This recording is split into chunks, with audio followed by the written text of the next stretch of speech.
Here on Money FM 89.3, I'm Claressa Montero. We have Minister K Shanmugam, Minister for Law and Home Affairs, with us in a continuing discussion on POFMA.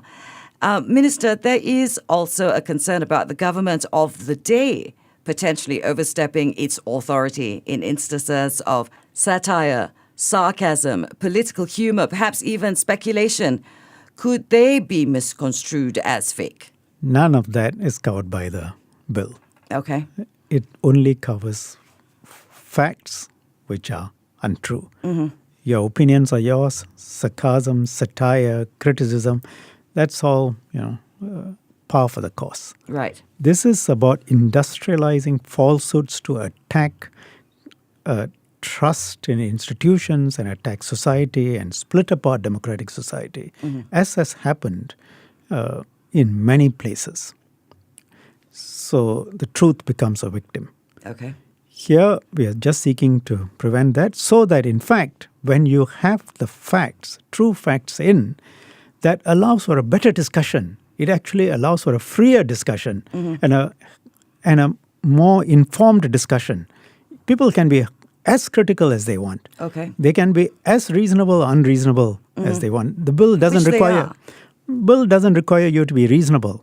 Bill doesn't say you can only have reasonable opinions. Your opinions are yours. The bill doesn't touch that at all. All right. It's when you say, this ministry took $2 million in kickbacks, and which is why they gave a contract to such and such a person. That person is worthless. Now, if you were to say that person is worthless and the contract ought not have been given to them, that's fine. That's your opinion.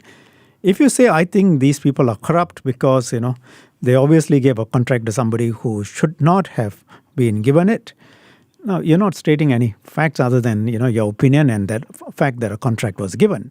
You could potentially be sued for defamation, but this bill doesn't impact on you. Right. But if you add in and throw in and spice it up by saying the reason they gave that contract was because this $2 million was given as kickbacks. And if that happens to be untrue, then you could be asked to take a clarification or potentially even a takedown. If no contract was given to such and such a person, and you say a contract was given, that's again false. So it's those sorts of things. It doesn't affect your viewpoints, sarcasm, satire that you referred to. Okay. So you gave us an example earlier. I'll give you an example. Now, Money FM 89.3 is part of SPH. SPH has been accused many times online as being the mouthpiece of the government. Is that fake news? Is that an opinion? That's an opinion. Okay, that's an opinion. That's an opinion, and people are entitled to have that opinion. Whether it's reasonable, unreasonable, true, untrue, it's not covered by this bill. I think we're getting a deeper understanding now. You have said that the court processes, and you just said that again, will be simple, cheap, and fast, and that the courts will have the final say. This is for people who are concerned about too much power being in the hands of ministers. But do you foresee that ministers' decisions on what is fake news will be challenged? I expect that there will be challenges because, as I said earlier, the directions are primarily likely to be against the internet companies, the platforms. And I think for a variety of reasons, they may be looking at challenges and the government will have to face them. So we'll have to make sure that we exercise our powers very carefully if the bill becomes law.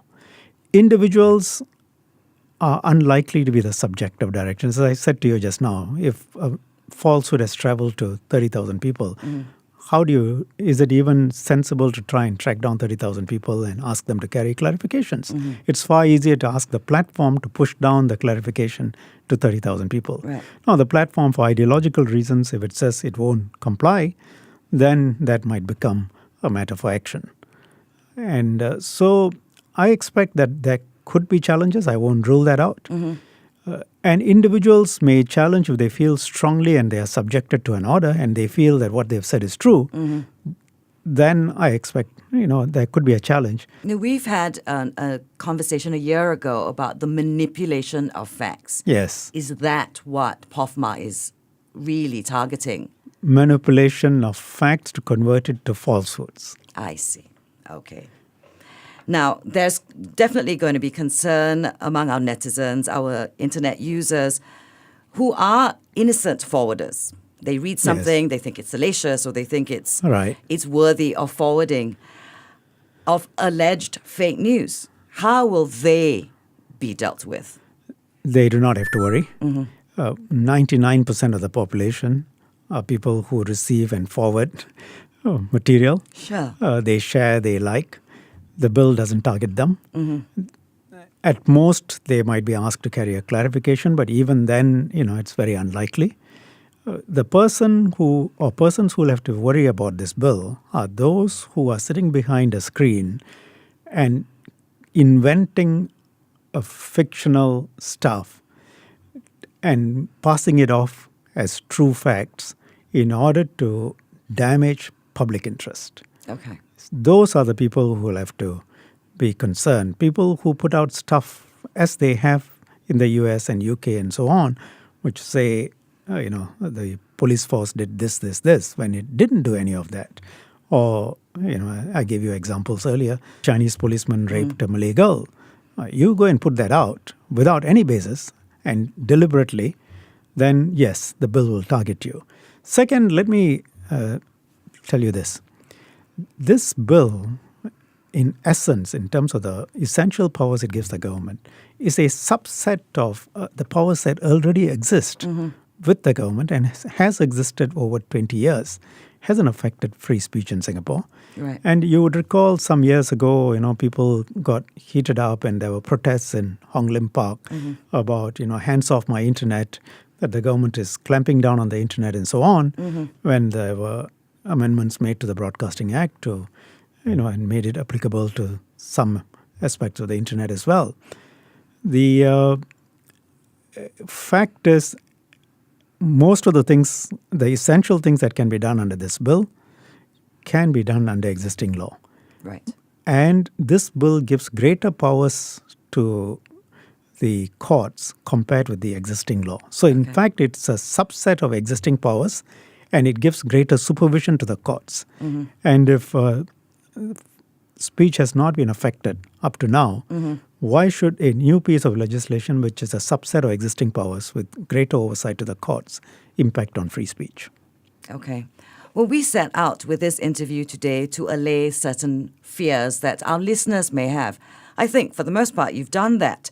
I have only one question left for you. Now, it's clear that the government feels, your ministries feel, and quite a lot of us as Singaporeans also feel that we need to do this. It is timely. But for those who may still be a little unconvinced, Minister, could you give us some examples of situations that you haven't already given us that fake news could impact public safety here? We have different races, different religions, all coexisting peacefully. If you look at what we have done to ensure religious harmony, racial harmony, we have always done things differently. Right. And you see elsewhere, when they don't take steps, it leads to very bad consequences. And you have also seen the effect of falsehoods which exploit racial religious tensions. Sure. In Myanmar, people have died as a result of falsehoods. In Sri Lanka, people have died as a result of falsehoods. In Indonesia, people have died. Temples have been burnt down. Places of worship have been attacked in many countries. And it's not just one immediate falsehood that does the damage, it's a slow drip that does the damage as well. And as we see all these things happening around the world, and including America, where the African Americans are set up against the police force as an example. And the falsehoods were perpetrated apparently by a foreign agency that made the African Americans angry with the police force. Right. And the police force and the whites to mobilize on behalf of the police force against the African Americans, as an example. But there are many, many other examples. We have also noticed an increasing number of falsehoods that are percolating within Singapore. So it is the responsible thing to do is to say, look, public debate, public discourse should be based on truth. And I think most Singaporeans, if you ask them, will say, do you want to know when there is a falsehood being sent to you? I think they will say yes. Yes. If I receive a piece of information which is untrue, I would like to know that it is false. And that's essentially what this bill is seeking to do. Okay. Minister K Shanmugam, Minister for Law and Home Affairs, thank you so very much for coming on the show on Money FM 89.3 and clarifying some of the questions that not just we had, but our listeners had as well. Thank you.